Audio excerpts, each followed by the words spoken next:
பேரறிஞர் அண்ணா அவர்களின் 55வது நினைவு தினத்தை ஒட்டி செய்யாறு சட்டமன்ற உறுப்பினர் ஜோதி தலைமையில் அண்ணா சிலைக்கு மாலை அணிவித்து மரியாதை செய்யப்பட்டது.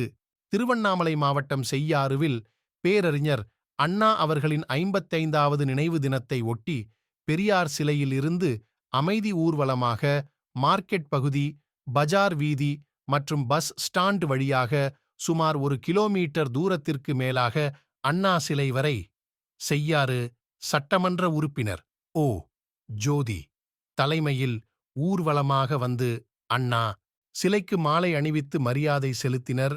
இந்த நிகழ்ச்சியில் நகர செயலாளர், ஒன்றிய செயலாளர்கள், மாவட்ட பிரதிநிதிகள், நகரமன்ற உறுப்பினர்கள், ஊராட்சி மன்ற தலைவர்கள், ஒன்றிய கவுன்சிலர்கள் என திமுக நிர்வாகிகள் பலர் கலந்து கொண்டனர்.